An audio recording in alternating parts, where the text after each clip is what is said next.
I have the Syntech 2-in-1 link cable. Now this is a USB cable. It's going to work with any Quest headset or the Pico 4. It's going to be absolutely fine. It's 2-in-1 because it does have an adapter, so you can run it through to a USB Type A, so USB 3 on your PC, or to USB Type C as well. So that's kind of good. That's why it's 2-in-1. So you get an adapter, and it'll work either way. It doesn't really matter. The bandwidth is irrelevant on a USB Type C or USB Type A 3.0. It's going to be absolutely fine. It's actually a pretty decent cable for flexibility, which is good to see. Now, not all these types of cables are as flexible as this, and they can be a little bit stiff, and having something which is nice and bendy is actually good for a couple of reasons. First thing, when you have a cable dragging around and you're turning it around, you're twisting it up, it means it won't tighten up too much because it has a lot of flexibility, so that's good. And the other thing I do like about it is, okay, Syntech 2-in-1 link cable, take two, after my cat disturbed me there. Anyway, as I was saying, the other thing which is good about having a flexible cable is when we plug it into the headset, it means it's putting very little stress on the actual socket itself, which is obviously important. And when we put it on there, you can see it's very bendy. I've used a lot of these link cables before where they're super stiff, and I really don't like how it feels like they're straining it, but here it's just very bendy. It does come with this Velcro strap on the side, so you just wrap it around the arm for a little bit more, obviously, security. However, I would suggest and recommend is you invest in something like this, which is just a silicone band, like a cable tidy. Show you the brands, if I can show you there. It might not show up, I'll put something on screen, but these are very useful silicone cable tidies. And the reason why these are so much better is because they're just rubbery. They just hold in place with a lot more sort of security, and so I prefer using these. So I'm just going to put it on just loosely on there. Obviously it's not quite perfect, but as you can see, it holds in place really well, and it just protects the cable from ripping free. So that's the way I like to attach any cable to the side of my headset. This cable is 16 foot in length. I have already tested it extensively in some PCVR gaming, and I can tell you I had no issues whatsoever. It just works as it's supposed to, doing the job it's meant to do. No disconnections, and very happy with its performance. No problems whatsoever, and yeah, it's very well made. You can see all these parts are nice and sturdy, so everything is well made here. So on that basis, I could certainly recommend it for its job. There is something you do need to know about using one of these link cables, regardless if it's this one or any other brand. It makes no difference.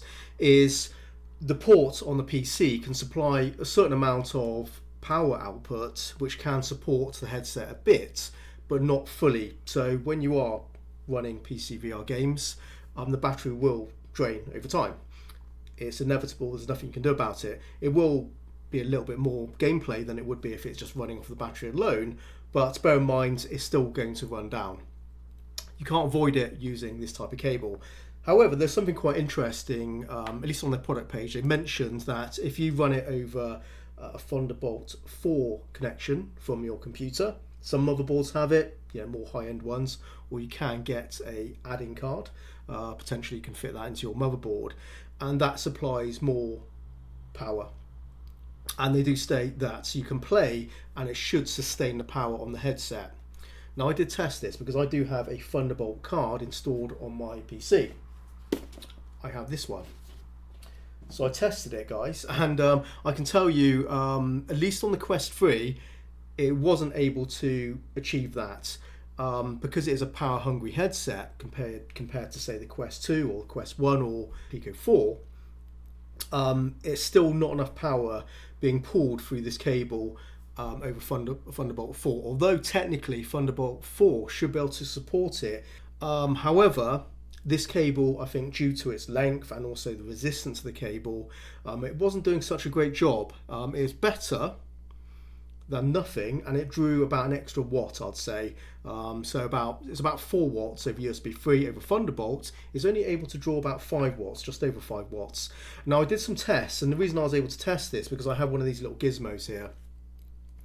And this basically just shows you how much power is being pulled through the cable. So I'm going to show you some videos next, and I did some tests just over this cable over USB 3.0. and over just USB-C, and also when it was connected to this card here as well. So you can see the results in a moment. The other thing I did do, which I have, which is kind of handy to have, is I have one of these original Meta expensive link cables, ones which no one really wants to buy since they are like stupidly expensive. However, this does a better job. It has less resistance over the same sort of length of distance of the cable. So it's 5 meters. I think 16 foot is about 5 meters as well. And this does a much better job. So that's the context of what you're going to see next. I will label what the tests are, and then we'll discuss it in a moment.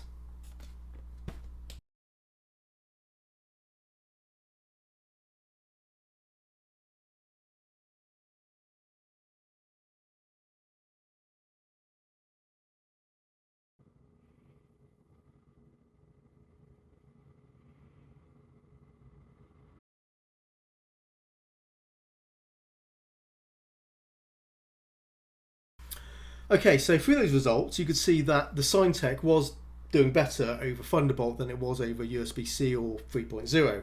However, it was lagging behind the Meta cable over Thunderbolt by about 4 watts, which was quite a lot of power that this was not able to pull out, since I think the resistance of the cable is holding it back. So that's kind of interesting. And the Syntech, at least on the Quest 3, wasn't able to sustain my Quest 3 battery. However, I can tell you that this cable does at 80 hertz, so 80 frames per second. I didn't try at 90 or 120. I was playing games at basically 80 hertz, and it was absolutely fine, and I was happy with the gameplay and everything else. So yes, with the Oculus Meta cable over Thunderbolt, it can sustain your headset completely. The Syntech cannot. Okay, so maybe on a Quest 2, Pico 4, over the Thunderbolt connection, the Syntech cable will probably have better luck with, keeping up, since they are lower powered headsets. They don't use as much power as the Quest 3.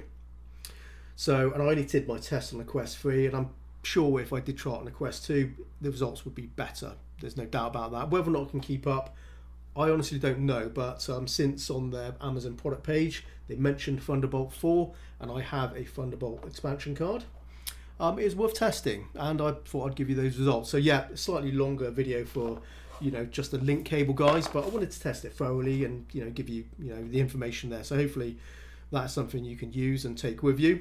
But there you go, guys. That's my review for the Syntech 2-in-1 link cable. Largely a decent cable, but slightly held back by, I guess, the resistance of the cable over the more expensive Meta cable.